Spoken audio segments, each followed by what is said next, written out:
السلام عليكم ورحمة الله وبركاته. إن الحمد لله نحمده تعالى ونستعينه ونستغفره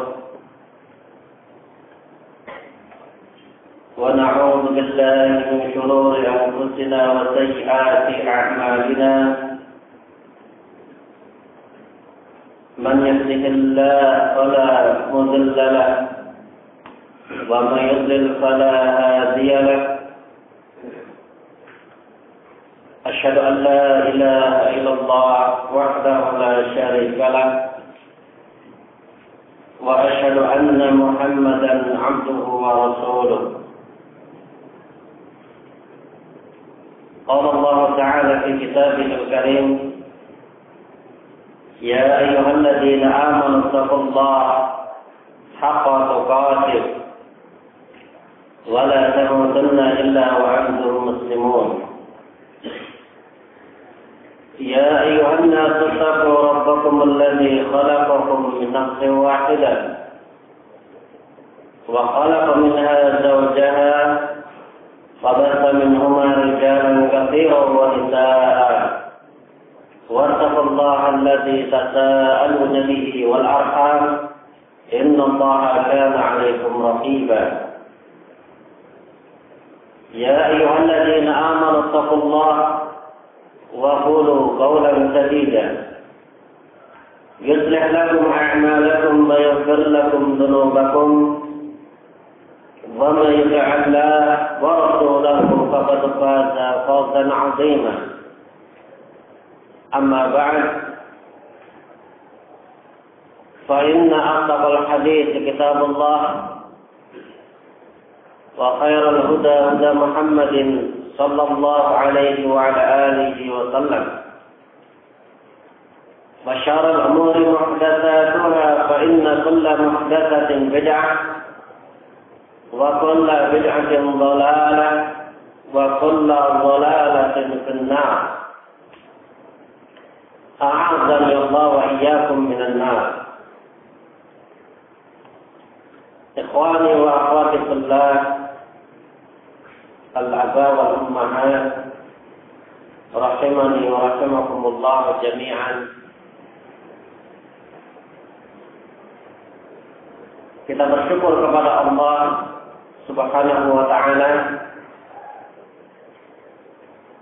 yang telah memberikan kepada kita sekian banyak kenikmatan-kenikmatan al-zahirah wal batinah yang banyak sekali yang tidak bisa kita hitung dan tidak bisa kita untuk mampu menghitung-hitung kenikmatan yang Allah Azza wa Jalla berikan kepada kita semuanya. Akan tetapi yang diperintahkan oleh Allah Azza wa Jalla adalah untuk kita senantiasa wazkuru ala Allah la'allakum tuflihun. Ingatlah selalu kenikmatan-kenikmatan yang Allah Tabaraka wa ta'ala berikan kepada kalian, semoga dengan itu kalian menjadi orang-orang yang beruntung. Dan juga kewajiban kita terhadap kenikmatan Allah Azza wa Jalla adalah kita bersyukur kepada Allah Jalla wa Ala yang telah memberikan sekian banyak kenikmatan-kenikmatannya kepada kita semuanya. Qala Allah Azza wa Jalla, la in syakartum la azidannakum wa la in kafartum inna 'adzabi lasyadid. Jika kalian bersyukur kepada Allah Jalla wa Ala, la azidannakum, sungguh benar-benar aku akan menambahkan kenikmatannya kepada kalian. Dan jika kalian mengingkari, mengkufuri kenikmatan yang Allah Azza wa Jalla berikan, inna 'adzabi lasyadid, sesungguhnya azabku sangatlah pedih.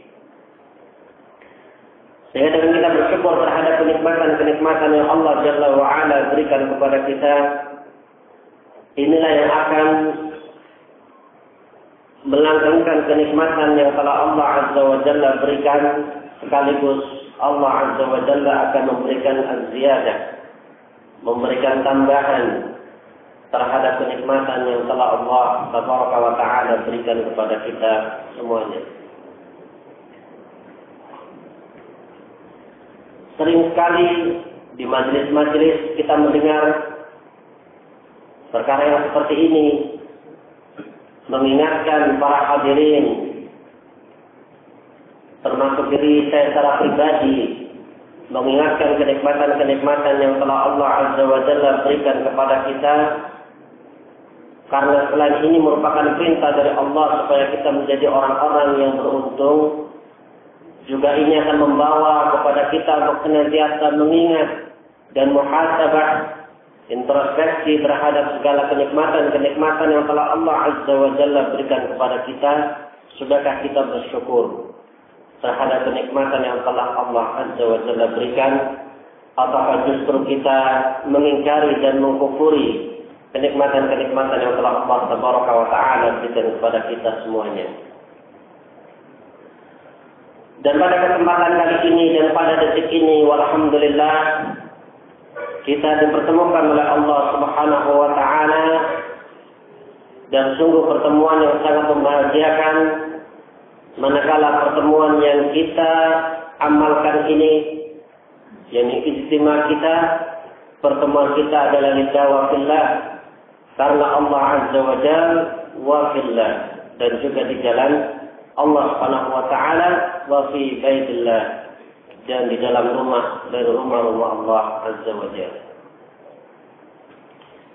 Ini sangat kita syukuri dikarenakan kebanyakan al-istima', pertemuan-pertemuan yang terjadi bainan nas, di antara manusia, bahkan bainal muslimin, bahkan di antara kaum muslimin, pertemuan-pertemuan yang sering mereka adakan adalah di dunia karena perkara-perkara dunia, atau satu ambisi, satu tujuan, ataupun satu visi dan misi dalam rangka untuk mencapai cita-cita mereka di dunia ini.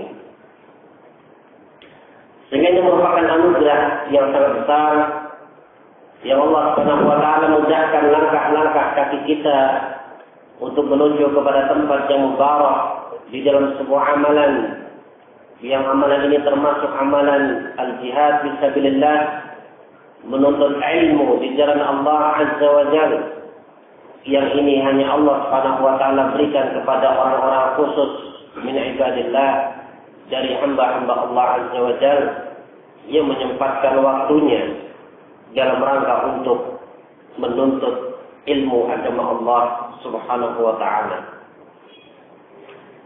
Maka berita gembira bagi antum semuanya di hadis Nabi sallallahu alaihi wasallam, dengan hadis Nabi sallallahu alaihi wasallam, "Man salaka tariqan yaltamisu fihi 'ilman, sahalallahu lahu bihi tariqan ilal jannah." Barang siapa yang menempuh suatu perjalanan dalam rangka untuk mencari ilmu agama Allah, maka apa balasannya? Sahalallahu lahu bihi tariqan ilal jannah. Maka Allah Subhanahu wa Ta'ala akan memudahkan baginya jalan menuju kepada surganya Allah Azza wa Jalla. Maka semoga perjalanan ini dihitung sebagai amalan yang saleh, yang dengan ini kita akan mendapatkan sekian banyak al-ulum, sekian banyak ilmu, yang ketika kita mendengarkan ilmu akan bertambah keimanan kita, dan ketika kita sedang mendapatkan kesedihan dan gundah gulana sebelum hadir di majelis ilmu, kemudian dengan barakah perkumpulan ini, semoga Allah Azza wa Jalla akan menurunkan as-sakinah, ketenangan pada hati-hati kalian semuanya. Dan semoga dengan ilmu agama Allah Subhanahu wa Ta'ala akan memberikan kebaikan untuk urusan kita semuanya di dunia wal akhirah, di dunia dan juga di akhirat. Karena Rasulullah sallallahu alaihi wasallam yaqul, Man yuridillahu bihi khairan yufaqihu fid din. Barang siapa yang dikehendaki kebaikan oleh Allah Azza wa Jalla, maka Allah Subhanahu wa taala akan memberikan kefaqihan terhadap urusan agamanya. Ini sabda Rasulullah sallallahu alaihi wasallam yang tentunya ketika kita mendengar hadis ini, bagi orang yang memahaminya dan bagi orang yang sering mendengar, dan tentunya kita semua sering mendengar, menjadi tazkirah, pengingat bagi diri kita semuanya bahwasannya kebaikan yang akan Allah Subhanahu wa taala berikan kepada kalian tergantung dari ilmu agama yang ada pada diri-diri kalian semuanya. Dengan ilmu agama Allah Subhanahu wa taala, maka akan terbuka sekian banyak al-khairat, kebaikan-kebaikan, baik bagi urusan dunia ataupun urusan agama kalian. Karena agama Allah Subhanahu wa taala, dinul Islam, adalah agama yang mengatur segala aspek kehidupan manusia. Tidak ada satupun permasalahan yang dibutuhkan oleh manusia untuk mencapai kebahagiaan di dunia wal akhirah, di dunia dan juga di akhirat, kecuali telah diterangkan dengan sempurna oleh Allah Subhanahu wa taala melalui lisan Rasulullah sallallahu alaihi wasallam. Sehingga mafhum pemahaman dari hadis ini, ketika kita semakin jauh tidak mengerti tentang ilmu agama Allah Azza wa Jalla, maka akan sekian banyak pintu-pintu kejelekan akan bisa mengancam kita semuanya, dan kita bisa terjatuh ke dalam kejelekan-kejelekan tersebut. Yang kejelekan-kejelekan ini tentunya akan menjauhkan kita dari kebaikan dan menjauhkan kita dari jannatullah, dari surganya Allah Subhanahu wa taala. Sehingga bagi seorang sunni salafi, inilah yang merupakan ciri khas dari amalan-amalan mereka, yakni mereka senantiasa bersemangat di dalam menuntut ilmu agama Allah Azza wa Jalla. Segala ilmu agama Allah Subhanahu wa taala, maka yang terkait dengan ilmu aqidah, ilmu ibadah, ilmu fikih, ilmu hadis, dan segala macam ilmu-ilmu yang ada di dalam agama ini tidak akan merugi bagi kita untuk kita mengetahuinya dan mempelajarinya. Tidak ada pembatasan apakah ilmu ini hanya wajib diketahui oleh ar-rijal, laki-laki, bidunin nisa, tanpa wanita, semuanya. Baik laki-laki ataupun wanita, ketika mereka mengetahui ilmu agama Allah Subhanahu wa taala, maka mereka akan mendapatkan kebaikan. Termasuk mungkin ahkam, hukum-hukum yang terkait khusus dengan ahkamun nisa, hukum-hukum wanita, maka tidak sepantasnya pula bagi ar-rijal, para laki-laki, untuk meninggalkannya. Karena kalian semuanya, wahai para ar-rijal, adalah qawwamuna 'alan nisa, wa kullukum ra'in wa kullukum mas'ulun an ra'iyatihi. Kalian wahai para rijal adalah nantinya akan menjadi qawwamuna 'alan nisa, pemimpin bagi wanita, dan kalian semuanya adalah pemimpin dan akan dimintai pertanggungjawaban terhadap apa yang dipimpinnya. Ketika kalian belajar tentang ahkamun nisa, maka bisa memberikan ilmu ini terhadap istri-istri kalian ataupun anak-anak perempuan kalian. Tidak akan merugi satupun ketika kita mempelajari ilmu agama Allah Subhanahu wa taala. Sehingga jangan sampai barakallahu fikum kita merasa cukup terhadap ilmu yang telah kita pelajari. Walaupun ilmu itu sudah pernah kita mendengarnya, sudah pernah kita mempelajarinya, bahkan menghabiskan berbagai macam kitab, tidak ada salahnya, bahkan termasuk perkara yang matlub dituntut untuk kita senantiasa murajaah, mengulang kembali pelajaran-pelajaran yang ada. Karena hati-hati hamba-hamba Allah yataqallab, berbolak-balik. Dan sifat manusia memiliki sifat katsirun nisyan, banyak lupa.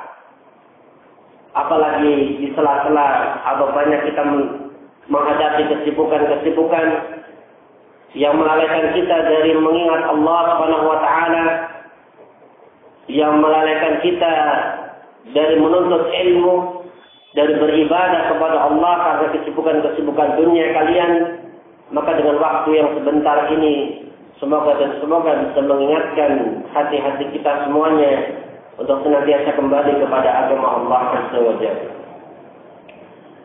Ikhwani wa akhwati fillah rahimani wa rahimakumullah jami'an. Pada kesempatan kali ini insyaallah taala kita akan sama-sama mempelajari tentang perkara yang paling penting dan terpenting di dalam agama ini, yang dengannya Allah Subhanahu wa taala menciptakan kita semuanya, yang dengannya pula Allah Azza wa Jalla menurunkan kitab-kitabnya, yang karenanya pula Allah Subhanahu wa taala mengutus para rasul minal awwalin wal akhirin, dari rasul yang pertama sampai rasul yang terakhir. Perkara tersebut adalah perkara tauhid, mendakwahkan kalimat tauhid, kalimat la ilaha illallah, yang mana karena inilah yang tadi kita sampaikan, Allah Subhanahu wa taala menciptakan kita semuanya. Kama qala Allah tabaraka wa taala, wa ma khalaqtul jinna wal insa illa liya'budun. Dan tidaklah Allah Subhanahu wa taala menciptakan jin dan manusia illa liya'budun, kecuali supaya mereka itu mau beribadah kepadaku. Makna ibadah yang disebutkan dalam ayat ini adalah yuwahhidun, supaya mereka mentauhidkan Allah Subhanahu wa taala.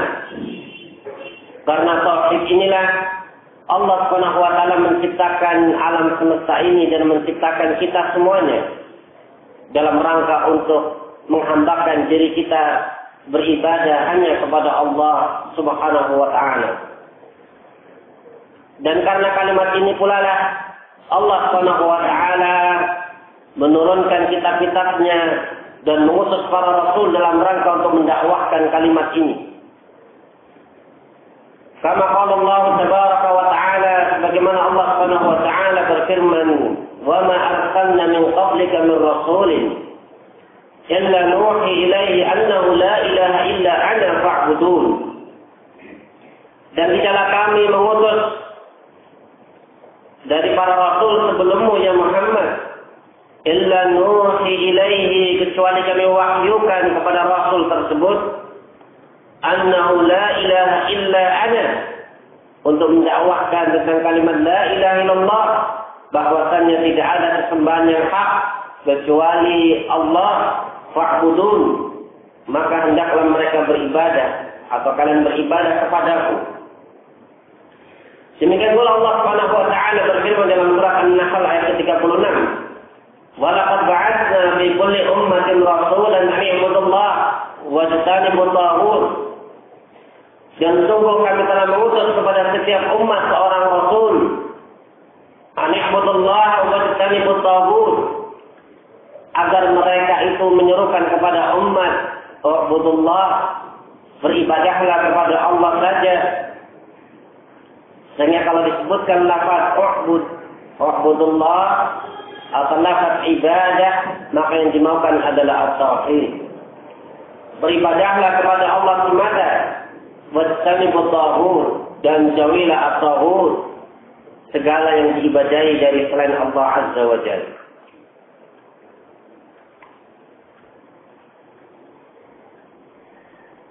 Perkara ini adalah perkara yang sangat penting dalam kehidupan kita.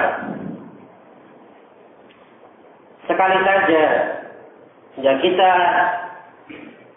mengingkari kalimat tauhid, kalimat la ilaha illallah, maka itu bisa membahayakan agama kita dan bisa mengeluarkan kita dari agama Islam. Oleh karena itu sangat penting bagi kita untuk kita mempelajarinya dan untuk kita mengetahui dan memahami tentang keagungan kalimat ini, kalimat la ilaha illallah. karena realita kenyataan yang ada, banyak di antara kaum muslimin yang mereka belum memahami dengan baik atau bahkan salah di dalam memahami kalimat la ilaha illallah. Ikhwani fi din wa akhwati fillah rahimani wa rahimakumullah jami'an. Padahal kalau kita melihat membuka lembaran-lembaran Al-Qur'anul Karim, kitab suci Al-Qur'an, maka perintah pertama yang Allah Subhanahu wa taala perintahkan kepada kita semuanya yang disebutkan dalam surat Al-Baqarah. Kalau kita membaca surat Al-Fatihah belum ada perintah. Kemudian membaca surat Al-Baqarah mulai dari Alif Lam Mim dan seterusnya belum ada perintah sampai sekitar ayat 20 atau 21 Allah Subhanahu wa taala mulai memberikan perintah. Apa perintah pertama yang Allah Subhanahu wa taala perintahkan umat manusia? Ya ayyuhan nas u'budu rabbakumul ladzi khalaqakum wal ladzina min qablikum la'allakum tattaqun. Allah Subhanahu wa taala menyuruh kepada manusia, ya ayyuhan nas, wahai manusia, beribadahlah kepada Allah Subhanahu wa taala semata. Beribadahlah kepada Allah, kepada Rabb kalian yang telah menciptakan kalian dan orang-orang sebelum kalian, supaya kalian menjadi orang-orang yang bertakwa kepada Allah Azza wa Jalla. Di dalam ayat ini Allah Subhanahu wa taala memerintahkan manusia, dan ini merupakan perintah pertama di dalam Al-Qur'an, adalah untuk u'budullah, beribadah kepada Allah, beribadah kepada Rabb kalian. Ini berarti perintah pertama dalam Al-Quran adalah perintah untuk mentauhidkan Allah, untuk beribadah kepada Allah sebelum perintah-perintah yang lainnya. Ini menunjukkan bahwasanya perintah ini merupakan perintah yang paling penting, yang karenanya Allah Subhanahu wa taala menciptakan kita umat manusia, dan karenanya Allah menurunkan Al-Quran dan mengutus para rasul.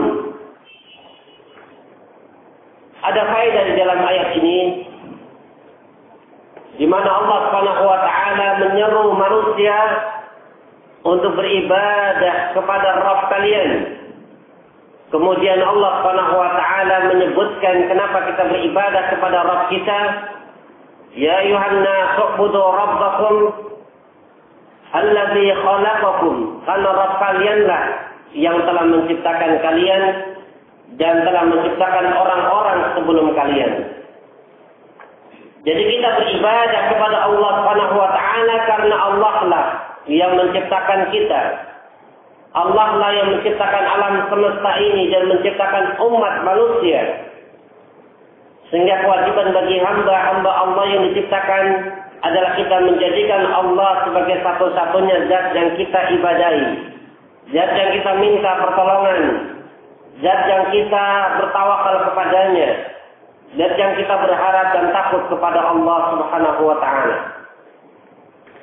Di sini Allah Subhanahu wa taala memerintahkan untuk bertauhid kepada Allah berdalil dengan tauhid ar-rububiyah.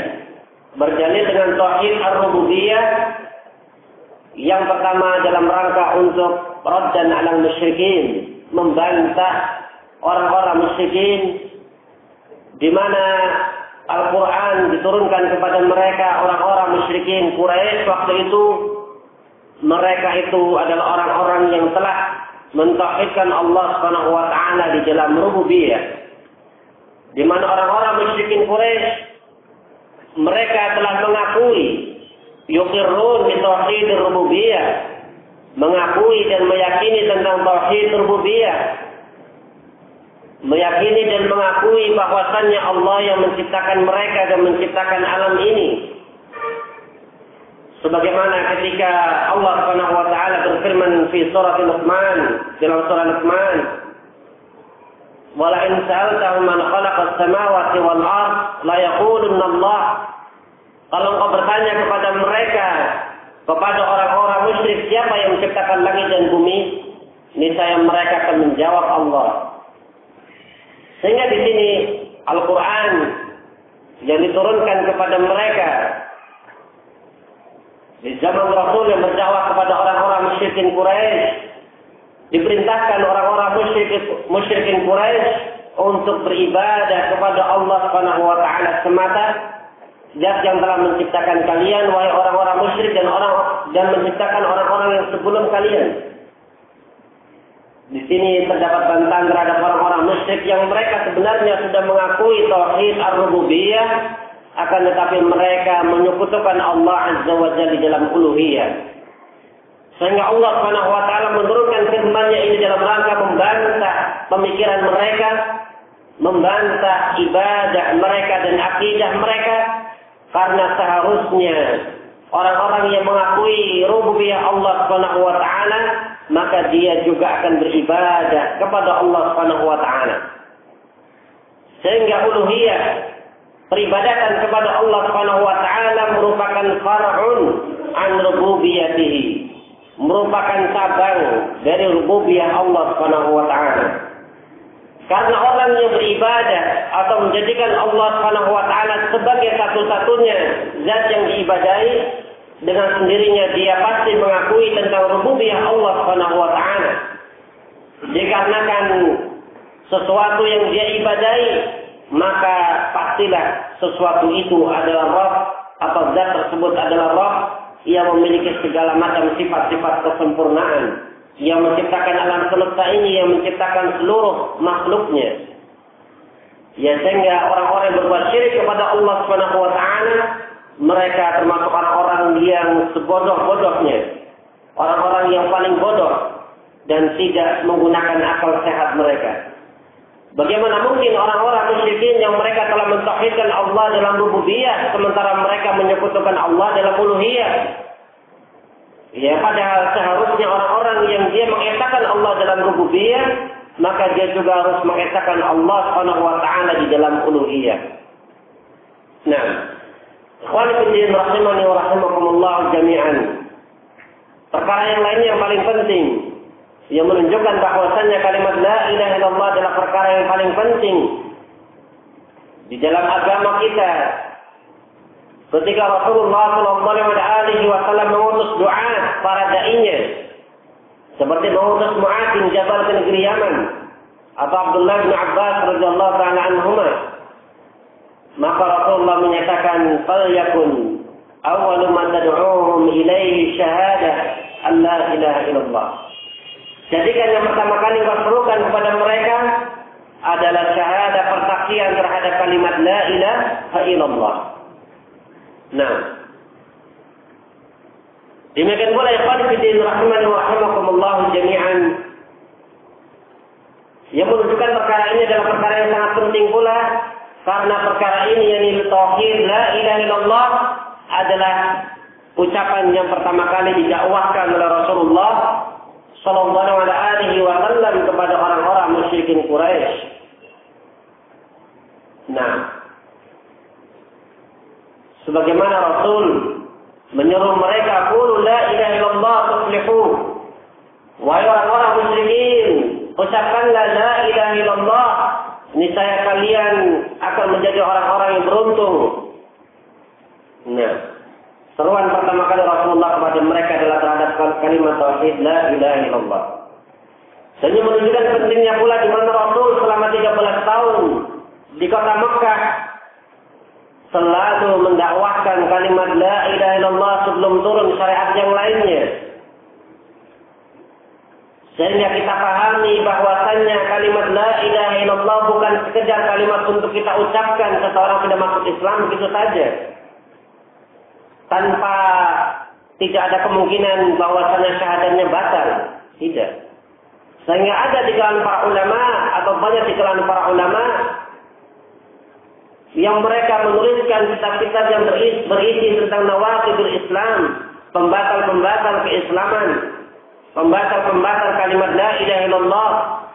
Karena memang mungkin orang-orang yang sudah mengucapkan kalimat la ilaha illallah tidak bermanfaat kalimat tersebut pada orang yang mengucapkannya. Nah, sehingga dapat kita pahami dari sirah perjalanan dakwah Rasulullah sallallahu alaihi wasallam bahwasanya kalimat la ilaha illallah bukan sekedar kalimat untuk diucapkan. Beliau mentarbiyah para sahabatnya selama 13 tahun di negeri Mekah,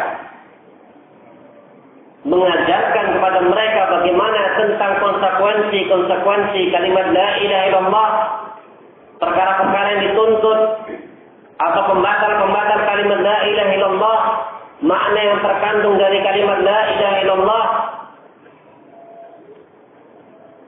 Nah, dilanjutkan 10 tahun di Madinah, Rasulullah SAW senantiasa mendakwahkan kalimat la ilaha illallah kepada para sahabatnya. Bahkan 5 hari sebelum meninggal, kalau kita membaca sirah An-Nabi SAW disebutkan oleh Aisyah radhiyallahu taala anha dalam hadis muttafaqun alaih, Rasulullah bersabda, la'anallahu al-yahud wan nasara ittakhadhu qubur anbiya'ihim masajid. Allah melaknat Yahudi dan Nasara yang mereka menjadikan kuburan nabi-nabi mereka sebagai masjid, menjadikan kuburan para anbiya sebagai masjid, sebagai tempat untuk bersujud atau tempat untuk mereka itu beribadah, menunjukkan ibadah kepada mereka, berpaling dari Allah Subhanahu wa taala atau menyekutukan Allah Jalla wa ala. Masih mengingatkan tentang bahaya kesyirikan yang bisa membatalkan kalimat tauhid la ilaha illallah. Maka kita bisa memahami dari rangkaian penjelasan ini bahwasanya perkara ini adalah perkara yang sangat penting, di mana Rasul mendidik para sahabatnya terus menerus senantiasa dengan kalimat la ilaha illallah.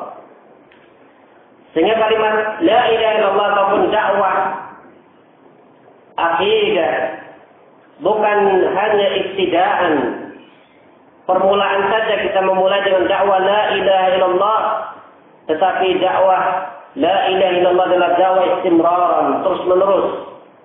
Harus senantiasa kita mempelajari akidah, harus senantiasa kita mempelajari tauhid, ya sampai ajal menjemput kita, karena inilah perkara yang sangat penting, karena terkait dengan keselamatan hidup kita.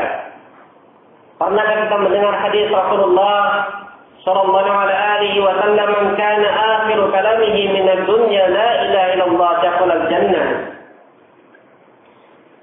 Disebutkan di dalam riwayat Abu Dawud, Imam Ahmad dari hadis Mu'adz bin Jabal dan disahihkan oleh Syekh Al-Albani dalam Sahih Al-Jami'. Man kana akhiru kalamihi, barang siapa yang akhir ucapannya di dunia ini la ilaha illallah, akhir ucapannya la ilaha illallah, dakhalal jannah, menggunakan fi'il madhi, dakhalal jannah, artinya bermakna tahqiq, pasti dia masuk ke dalam surga Allah Azza wa Jalla. Nah, barang siapa yang akhir ucapannya dia berhasil mengucapkan kalimat la ilaha illallah, maka Allah menjamin dakhalal jannah, dia pasti masuk ke dalam surga Allah Azza wa Jalla.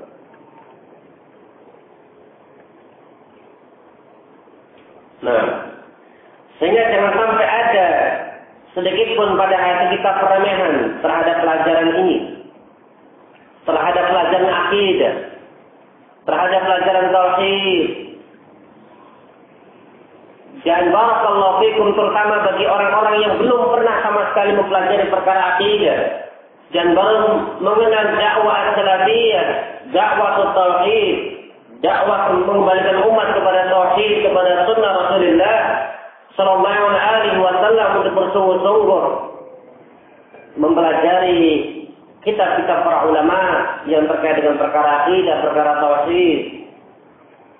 Apakah itu kitab Al-Ushul Tsalatsah, apakah itu kitab Kashfus Syubhat, ataukah itu kitab Fathul Majid, atau kitab Tauhid, dengan beberapa syarahnya dari masing-masing kitab, atau kitab Al-Aqidah Al-Wasithiyah, kitab Al-Aqidah At-Tahawiyah, dan kitab-kitab yang lain yang terkait dengan permasalahan akidah, permasalahan tauhid. Nah, dan bersungguh-sungguh untuk mempelajari perkara ini, karena perkara ini adalah perkara yang sangat penting. Karena terkadang karena ketidaktahuan kita ternyata hati kita memiliki akidah kesyirikan kepada Allah Subhanahu wa taala. Ternyata ucapan kita mengandung kesyirikan kepada Allah Subhanahu wa taala, atau ternyata perbuatan-perbuatan kita mengamalkan amalan-amalan kesyirikan tanpa kita sadari, tanpa kita ketahui ilmunya. Padahal banyak sekali realita yang ada, apalagi ketika kita hidup di tengah masyarakat kaum muslimin yang mereka banyak melakukan kesyirikan kepada Allah. Hampir terkadang kita tidak bisa membedakan apakah perkara ini termasuk perkara syirik atau bukan. Apakah perkara ini termasuk perkara syirik akbar atau syirik asghar. Apakah perkara ini termasuk perkara yang bisa membatalkan syahadat kita atau tidak. Bahkan terkadang kita tanpa sadar memiliki pola pikir, akidah, ucapan, perbuatan sama seperti mereka. Nah, ikhwan fillah rahimani wa rahimakumullah jami'an. Kalimat la ilaha illallah adalah kalimat yang sangat penting untuk kita bisa memahami maknanya dan kita bisa memahami konsekuensi dari kalimat ini. Tidak mengapa di dalam majelis ini kita mencoba untuk menyebutkan makna yang hak, makna yang benar dari kalimat la ilaha illallah. Dikarenakan banyak di kalangan kaum muslimin, banyak sekali di kalangan mereka yang mereka untuk memaknakan kalimat ini saja tidak bisa. Dan lebih parah lagi ketika mereka memaknakan kalimat ini tidak sesuai dengan makna yang dituntut dari kalimat la ilaha illallah. Makna yang menyimpang dari apa yang dimaukan dari kalimat tauhid la ilaha illallah. Sehingga ketika kita berusaha untuk mempelajari perkara ini, maka kita akan mengetahui bagaimana kejahilan kaum muslimin pada masa sekarang ini terhadap kalimat tauhid la ilaha illallah. Sebuah kalimat yang kalau antum mempelajari sirah ar-rasul, sirah nabi dengan kalimat inilah para sahabat ridwanullah alaihim ajma'in, mereka meninggalkan kampung halaman mereka. Mereka rela untuk disiksa oleh orang-orang musyrikin. Dan karena perkara inilah terjadi peperangan antara kaum muslimin dengan orang-orang musyrikin di atas kalimat la ilaha illallah. Nah, akan tetapi di balik semuanya itu, orang-orang musyrikin di masa dahulu kala, ini untuk membandingkan orang-orang musyrik pada masa-masa sekarang ini, ternyata bisa kita simpulkan bahwasannya orang-orang musyrikin di zaman dahulu kala, mereka orangnya itu lebih paham, lebih berilmu tentang makna kalimat la ilaha illallah dibandingkan kaum muslimin pada masa-masa sekarang ini, yang mereka terjatuh dalam perbuatan kesyirikan kepada Allah Jalla wa'ala. Nah, yang perlu antum pahami bahwasanya orang-orang musyrikin Quraisy itu mereka bukan orang-orang yang bodoh terhadap al-lughah al-arabiyyah, terhadap bahasa Arab. Dan itu sebuah keunggulan mereka yang mungkin tidak bisa kita capai. Di mana mereka pada waktu itu, di mana Al-Qur'anul Karim turun di masa mereka, pada waktu itu bahasa Arab sedang mengalami puncak kejayaan. Ya di masa itu. Yang semakin berlalu masa itu, maka semakin pudar kejayaan bahasa dan kemurniannya serta kefasihannya. Sehingga biasa muncul di tengah-tengah mereka syu'ara, para penyair, para ahli sastra, al-adib, di kalangan mereka. Sehingga ketika mereka diserukan dengan bahasa Arab, mereka sangat paham apa yang dimaukan dengan kalimat tersebut, tidak sebagaimana kita. Nah, sehingga ketika diserukan oleh Rasulullah SAW, "Qulu la ilaha illallah tuflihu." Ucapkanlah wahai orang-orang musyrik la ilaha illallah, niscaya kalian akan beruntung. Maka untuk perhatikan ternyata orang-orang musyrikin yang tetap berada di atas kekafirannya, mereka tidak mau mengucapkan kalimat la ilaha illallah. Perhatikan. Mereka hanya sekedar untuk mengucapkan kalimat la ilaha illallah, tidak mau. Hanya sekedar mengucapkan kalimat la ilaha illallah, kecuali orang-orang munafik. Ya. Hanya sekedar mengucapkan kalimat la ilaha illallah mereka itu tidak mau. Dari sini kita ambil kesimpulan bahwasanya ternyata dalam perkara ini mereka lebih paham.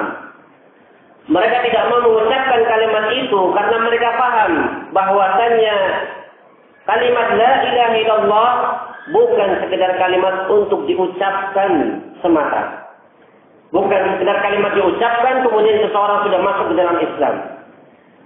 Ia akan tetapi lebih daripada itu. Kalimat la ilaha illallah diucapkan dengan lisan, kemudian diyakini di dalam hati dan dibuktikan dengan amalan anggota badan. Itu yang mereka tidak mau. Dan mereka paham bahwasanya yang dimaukan oleh Ar-Rasul bukan sekedar mengucapkan kalimat ini la ilaha illallah. Kalau sekedar mengucapkan itu gampang. Ya, tetapi konsekuensi dari kalimat tersebut ketika dia mengucapkannya, ya dia harus meyakini bahwasannya yang berhak untuk diibadahi hanya Allah semata. Kemudian dia harus meninggalkan segala macam ibadah, segala macam kesembahan-kesembahan yang mereka ibadahi dari selain Allah. Itulah yang mereka tidak mau. Nah, saya khawatirin rahimani wa rahimakumullah, jami'an ini yang senantiasa kita dakwahkan dan antum berusaha mendakwahkan kaum muslimin bahwasannya tidak cukup hanya sekedar mengucapkan kalimat la ilaha illallah. Harus diyakini di dalam hati kita bahwasanya tidak ada berhak untuk diibadahi kecuali Allah. Itu pun tidak cukup. Dibuktikan dengan amalan anggota badan. Engkau harus meninggalkan sujud kepada selain Allah, beribadah kepada selain Allah, berdoa kepada selain Allah, meninggalkan peribadatan kepada berhala-berhala selain Allah Azza wa Jalla. Nah, al-bara'ah minasyirki wa ahlihi. Dan juga berlepas diri dari kesyirikan, dan itu pun belum cukup, berlepas diri dari para pelaku kesyirikan pula. Ya, yang dituntut dari kalimat la ilaha illallah sangatlah dahsyat, sangatlah agung kalimat la ilaha illallah. Ya, sehingga tidak bermanfaat barakallahu fikum kaum muslimin yang hanya sekedar mengucapkan la ilaha illallah di masjid-masjid ribuan kali la ilaha illallah, la ilaha illallah sambil goyang-goyang. Di lain pihak ternyata orang-orang yang mengucapkan kalimat ini datang ke kuburan Sunan Fulan, Wali Fulan, bertawasul, berbuat syirik kepada selain Allah Azza wa Jalla, suatu perbuatan yang dilakukan pula oleh orang-orang musyrikin. Nah, ini menunjukkan mereka tidak paham. Sudah mengucapkan kalimat la ilaha illallah, tapi masih melakukan perbuatan syirik kepada Allah. Kalau dahulu orang-orang musyrikin tidak mau mengucapkan kalimat la ilaha illallah karena mereka paham. Tidak hanya sekedar mengucapkannya, tapi mereka harus meninggalkan Allata wal Uzza wal Manat, harus meninggalkan Wadda, harus meninggalkan Suwa, Yahud, wa Ya'uq, wa Nasr, harus meninggalkan 300 sekian berhala-berhala yang ada di dalam Ka'bah. Yang mereka tidak mau, ya, karena itu merupakan peninggalan dan warisan budaya nenek moyang mereka. Nah, sehingga luar biasa dakwah la ilaha illallah. Bukti mereka itu paham ketika mereka diserukan kalimat ini, qulu la ilaha illallah tuflihu. Ucapkanlah la ilaha illallah niscaya kalian akan beruntung. Mereka menjawab sebagaimana Allah Subhanahu wa taala sebutkan dalam surat Shad ayat yang kelima, aja'ala al-alihata ilahan wahida inna hadza la syai'un ujab. Apakah Muhammad hendak menjadikan sesembahan yang banyak ini cuma satu saja? Inna hadza la syai'un ujab. Sesungguhnya ini termasuk perkara yang sangat aneh. Nah, dari jawaban inilah kita ambil kesimpulan bahwasanya mereka paham yang dimaukan dari kalimat la ilaha illallah. Nah, dari jawaban aja'ala al-alihata ilahan wahida inna hadza la syai'un ujab. Dari sisi mana? Ya, tadi.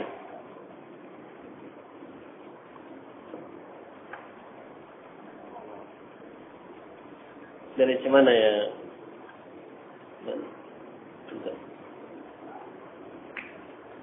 Belum bisa menangkap. Ya, Iqbal.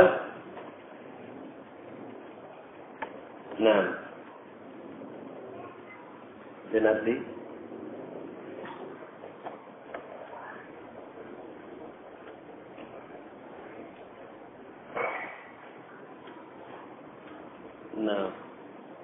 Pak Ismail? Bang Waton? Nah, dari mana bisa diambil kesimpulan mereka paham terhadap kalimat ini dengan jawabannya aja'ala al-alihata ilaha wahida inna hadza lasya'un ujab. Apakah Muhammad hendak menjadikan sesembahan-sesembahan yang banyak ini cuma satu saja? Mereka menjawab seperti itu. Apakah Muhammad hendak menjadikan dengan dakwahnya terhadap kalimat la ilaha illallah, Muhammad hendak menjadikan sesembahan yang banyak ini cuma jadi satu saja? Inna hadza lasya'un ujab. Sesungguhnya ini termasuk perkara yang sangat aneh. Ini berarti mereka paham. Ketika mereka mengucapkan kalimat la ilaha illallah, berarti mereka harus membuang alihah, sesembahan-sesembahan yang banyak ini, dan mereka hanya menjadikan satu sesembahan, yaitu beribadah hanya kepada Allah Subhanahu wa taala semata. Itulah yang mereka tidak mau untuk mengucapkan kalimat la ilaha illallah. Nah, maka dari sisi ini mereka paham terhadap kalimat la ilaha illallah.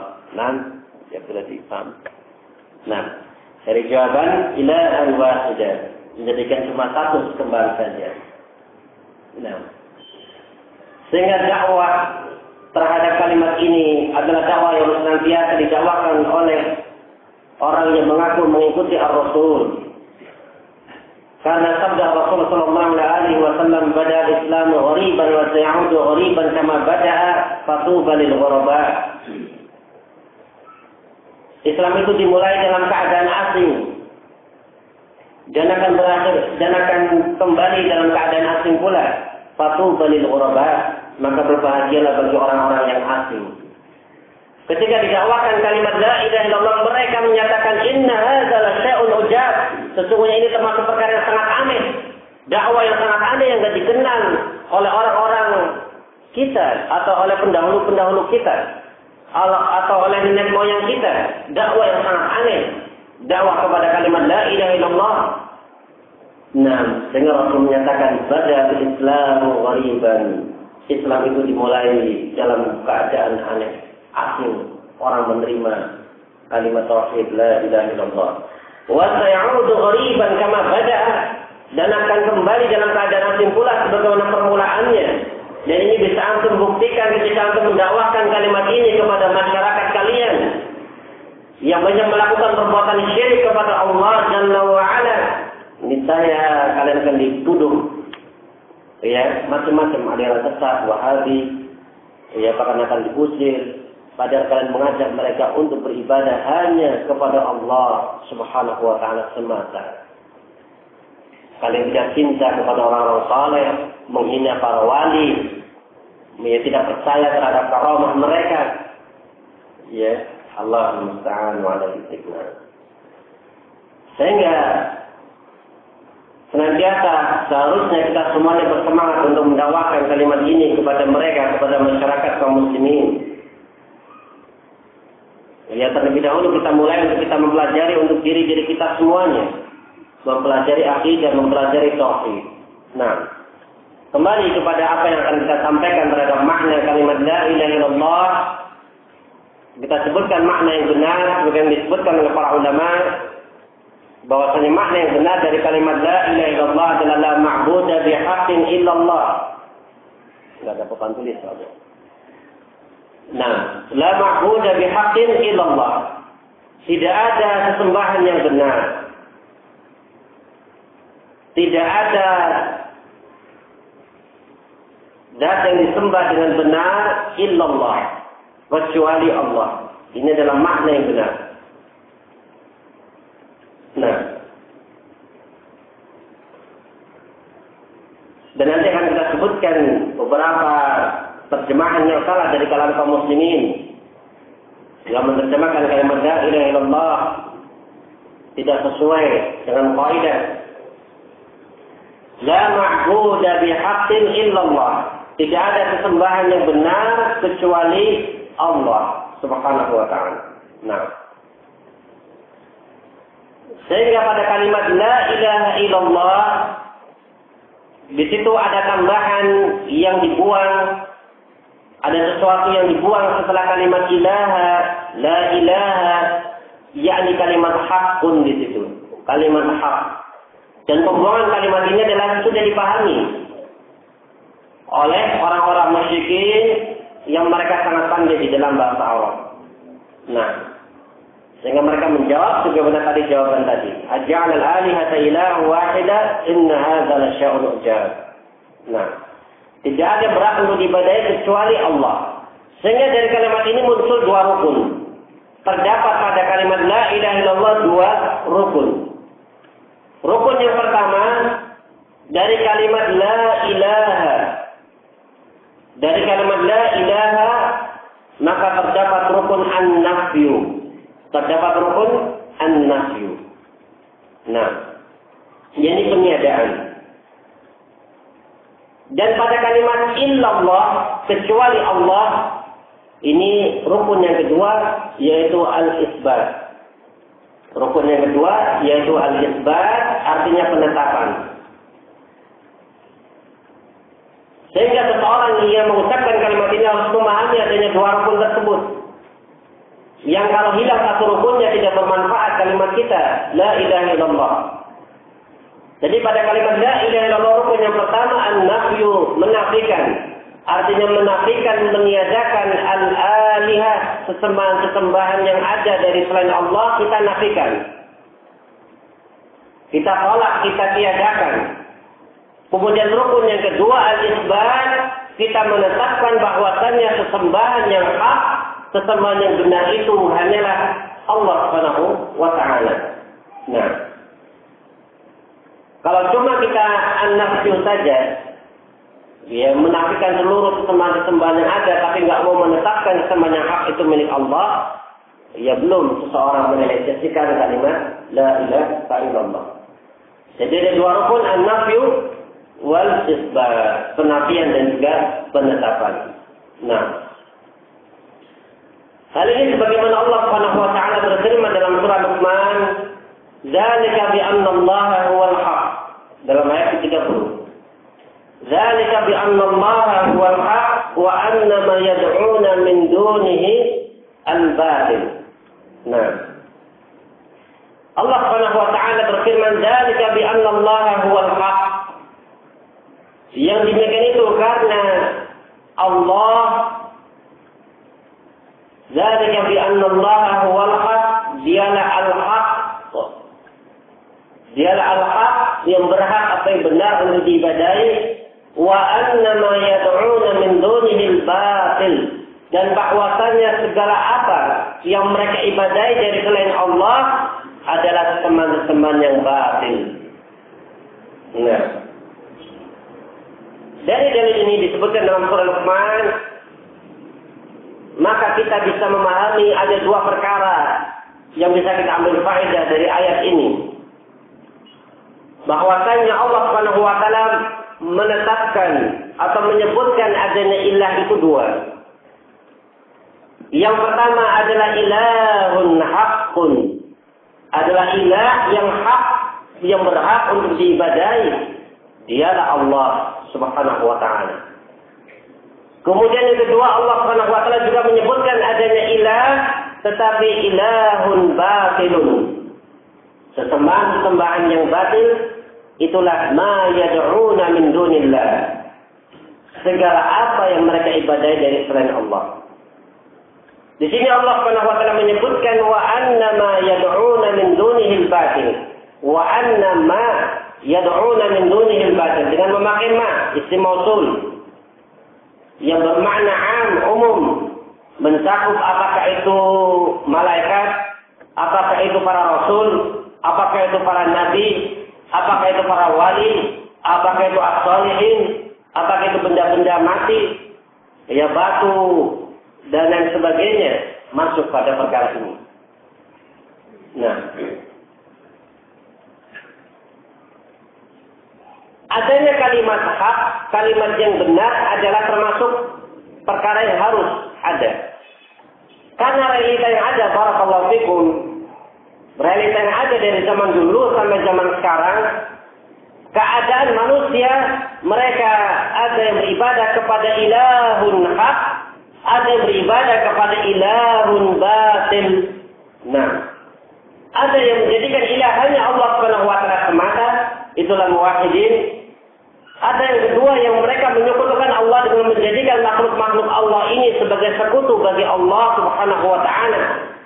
Sehingga tidak cukup ketika kita menerjemahkan kalimat la ilaha illallah hanya sekedar tidak ada Tuhan selain Allah. Tidak ada Tuhan selain Allah. Nah,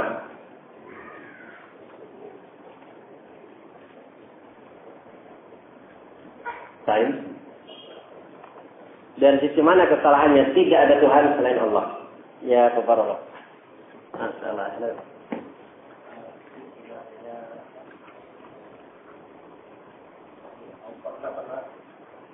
Tuhan selain Allah. Maka menggunakan kata yang hak.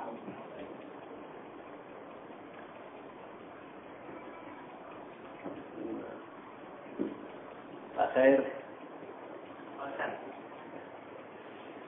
Nah,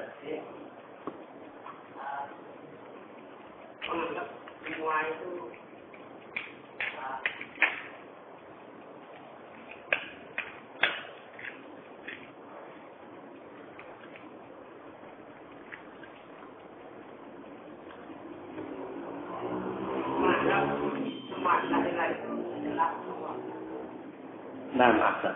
barakallahu.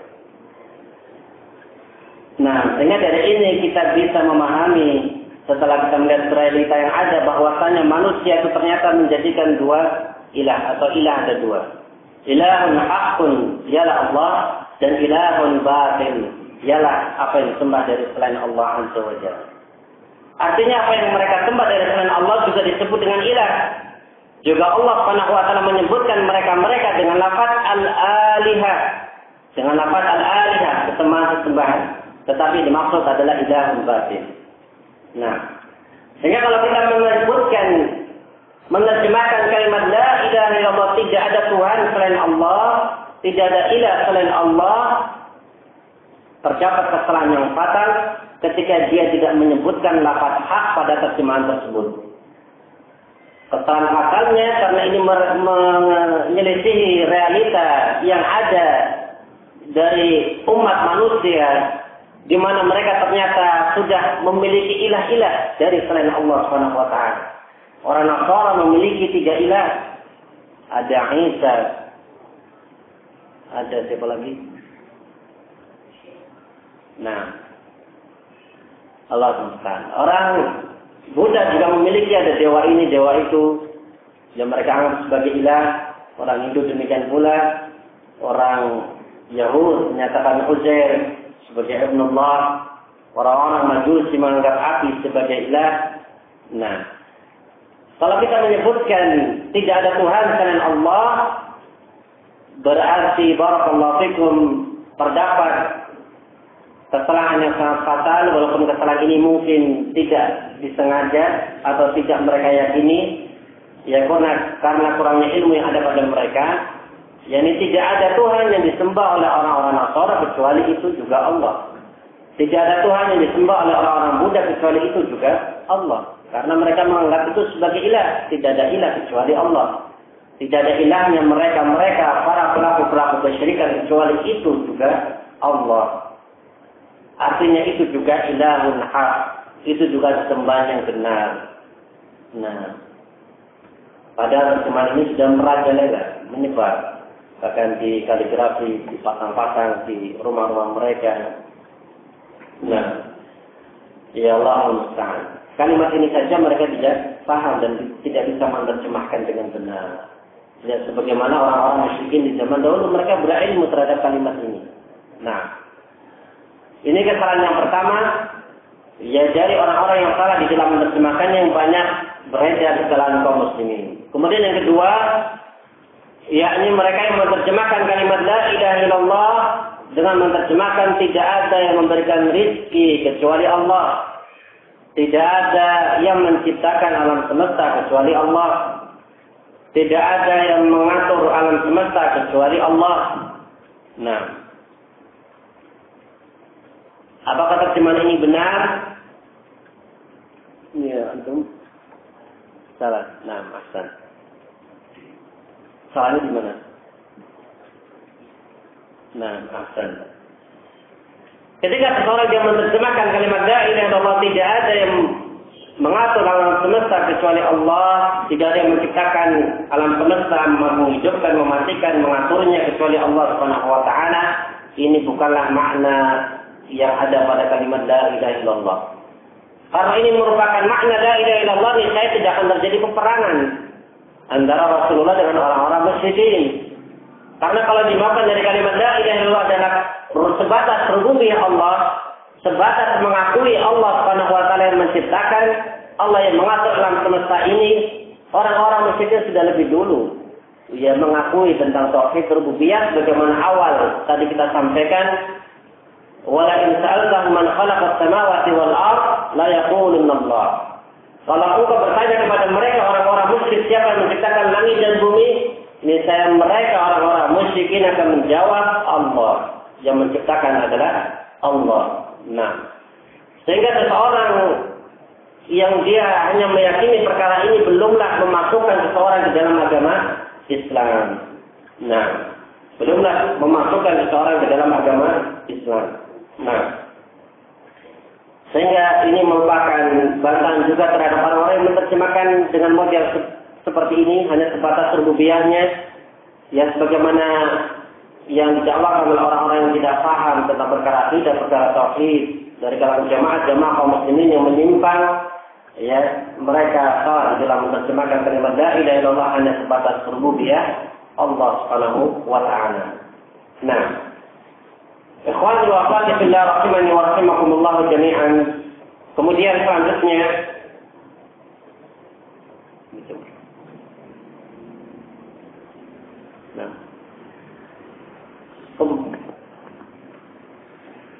selanjutnya barakallahu fikum, mungkin kita waktu sebentar menyelesaikan yang terakhir. Ini perkara yang sangat penting. Sebenarnya gambaran orang-orang musyrik itu bagaimana? Ya, profil orang-orang musyrik itu bagaimana?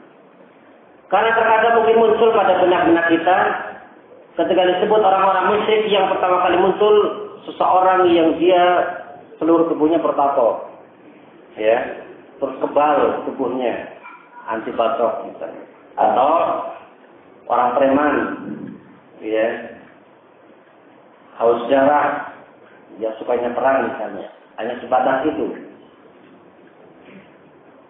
Ikhwani fillah wa akhwati wa rahimakumullah jami'an.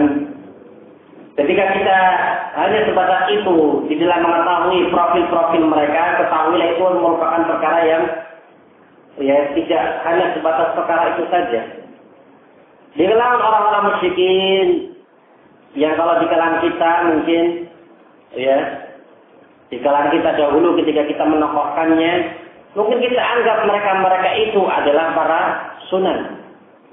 Mereka itu sudah tingkatan para wali. Ya.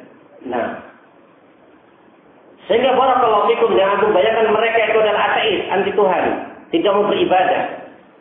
Ketahuilah bahwasanya orang-orang musyrikin, mereka itu adalah orang-orang yang semangat di dalam beribadah, ya, malam, pagi dan siangnya.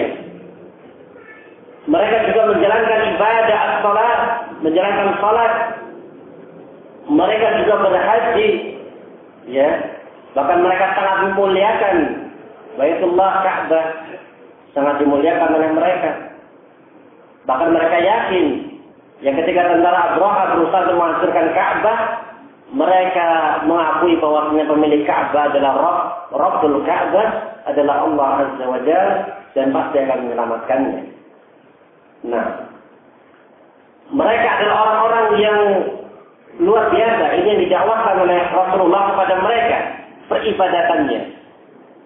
Tetapi sangat-sangat dan sangat disayangkan, dan ini adalah fokus yang kita bicarakan, terlepas dari minum-minuman khamar, terlepas dari berzina, kita terlepas dari gambaran mereka mengubur bayi hidup-hidup.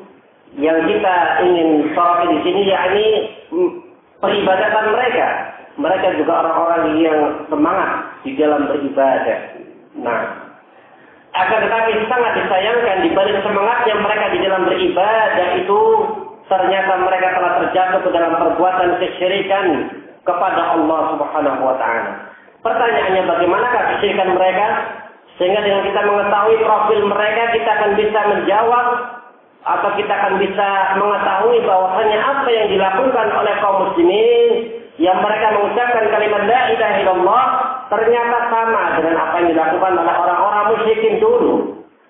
Sama atau kemungkinan yang kedua lebih parah. Ya, tidak lebih ringan. Sama atau lebih parah. Nah, ini bisa kita mengetahui ketika kita mengetahui sejarah mereka, profil mereka. Ikhwan fillah rahimani wa rahimakumullah jami'an, yang menyebabkan mereka terjatuh dalam perbuatan kesyirikan kepada Allah Subhanahu wa taala ketika mereka berdoa, ya, tidak langsung kepada Allah Subhanahu wa taala tetapi bertawassul. Nah, yakni menjadikan perantara bagi Allah di dalam menyampaikan permohonan-permohonan dan ibadah-ibadah mereka.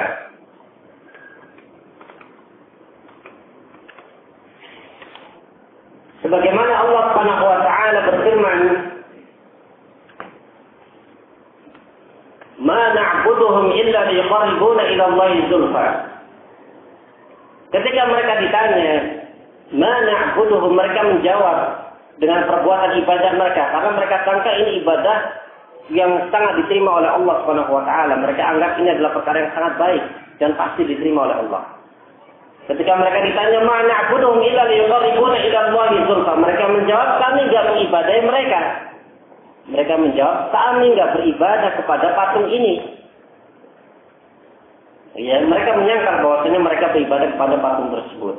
Illa, kecuali tujuan kami, illa liyuqarribuna ila Allahi zulfa, kecuali tujuan kami agar mereka, patung-patung tersebut atau berhala-berhala tersebut, atau orang-orang saleh yang telah meninggal yang ada di kuburan-kuburan mereka, atau para malaikat, ya, yuqarribuna ila Allahi zulfa, bisa menyampaikan ibadah-ibadah kami kepada Allah dengan sedekat-dekatnya, sehingga ibadah kami menjadi diterima oleh Allah Subhanahu wa taala. Nah, ini yang pertama, kesyirikan mereka, yakni mereka bertawassul kepada orang-orang saleh.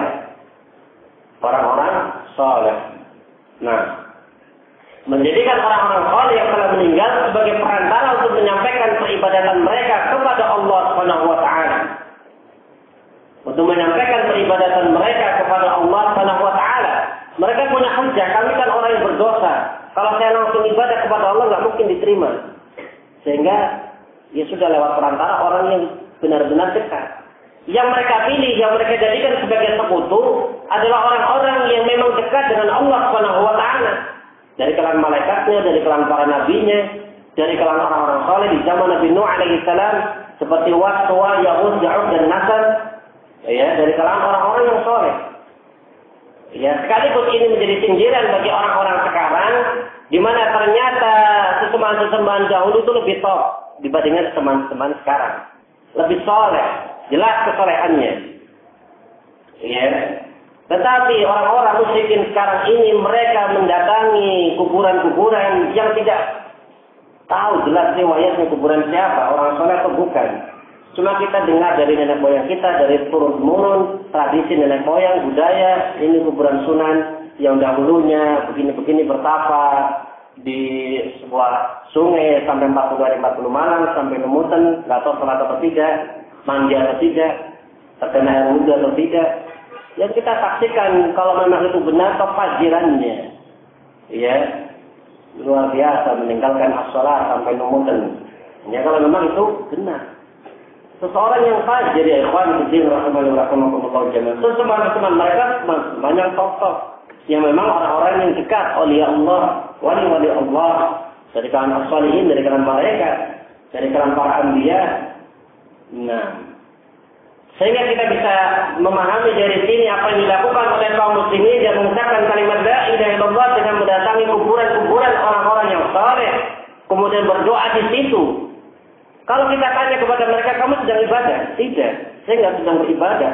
Saya yakin ini nggak menciptakan alam semesta. ini nggak bisa memberikan rezeki, tetapi kita berharap orang yang ada di dalam kuburan ini bisa menyampaikan permohonan kami kepada Allah supaya dikabulkan oleh Allah Subhanahu wa taala, sama persis dengan alasan orang-orang musyrikin di zaman dahulu ketika mereka menjadikan orang-orang saleh yang pernah meninggal tersebut, ma na'buduhum illa liyuqarribuna ila Allahi zulfa. Kami enggak beribadah kepada mereka kecuali agar mereka mendekatkan diri kami kepada Allah dengan sedekat-dekatnya. Nah, sehingga kita bisa menghukumi sekarang bagaimana sesuatu yang dinamai dengan ziarah. Apa itu?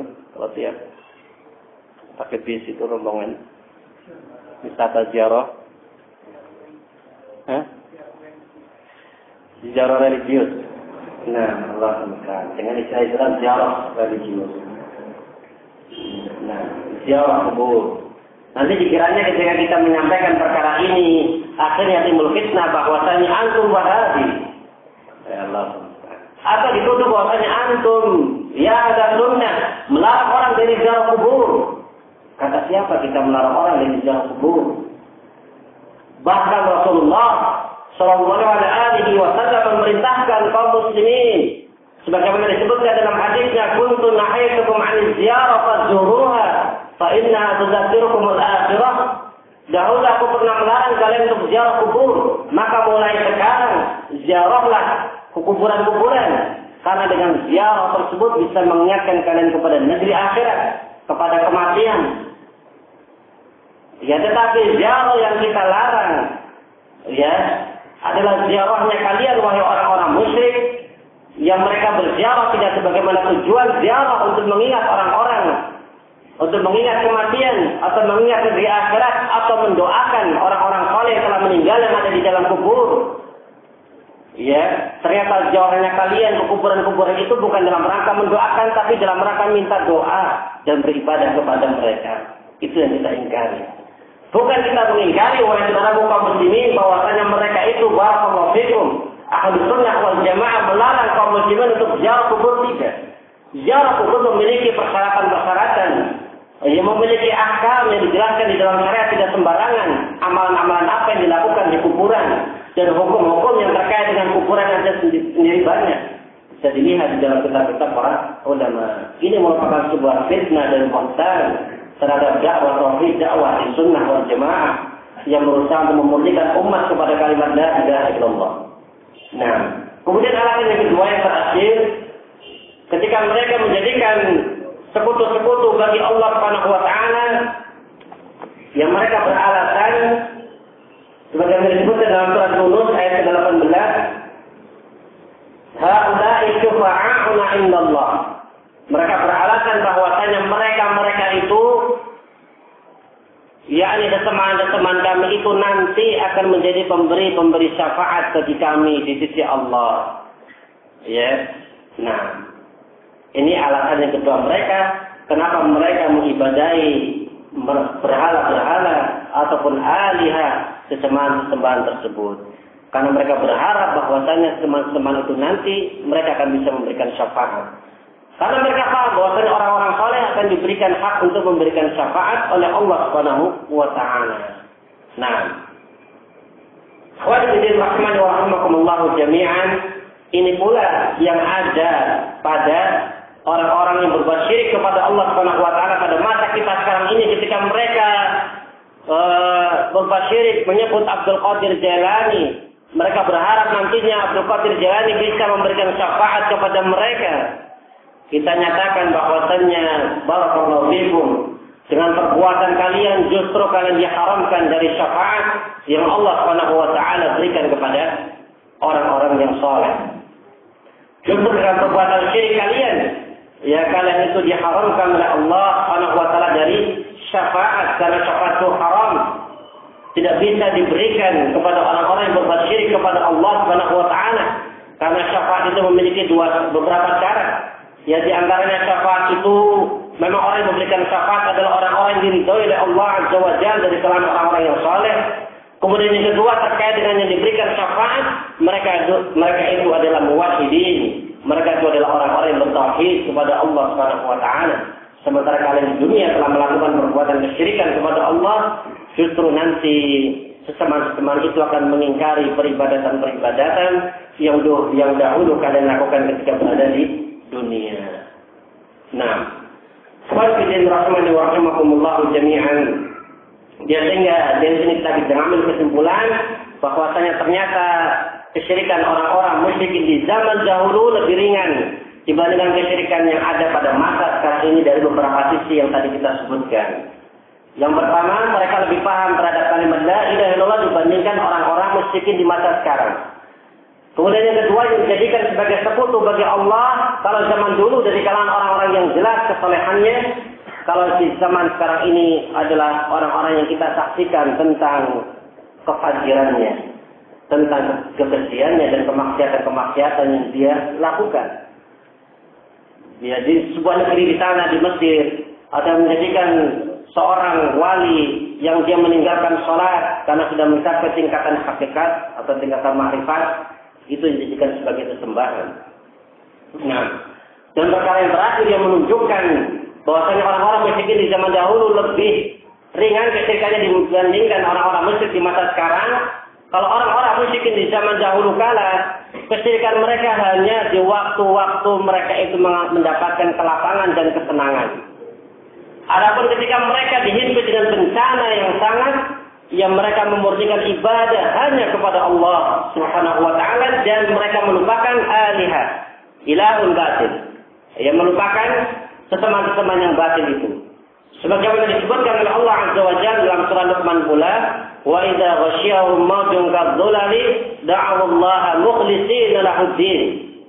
Wa idza ghasyiyahum mawjun kadzulali, dan ketika mereka ditimpa dengan ombak yang sangat dahsyat yang menerpa bahtera mereka, ya, maka da'u Allah mukhlishina lahuddin.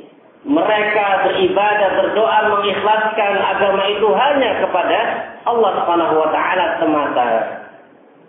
Tetapi orang-orang musyrikin di masa sekarang ini, ketika mereka mendapatkan kesenangan dan kelapangan, mereka berbuat syirik. Ketika mereka mendapatkan kesusahan, mereka lebih berbuat syirik lagi. Ya enggak apa-apa. Nah, lebih parah dibandingkan orang-orang musyrikin di zaman sekarang. Cuma barakallahu fikum, dengan taklim dan pengajian ini jangan menganggap bahwasanya mereka yang sudah mengucapkan kalimat la ilaha illallah kemudian langsung kita kafirkan mereka. Nah, ini yang perlu kita pahami. Perbedaannya ada. Kalau orang-orang di zaman dahulu jelas mereka adalah orang-orang musyrik dan orang-orang kafir yang wajib kita perangi.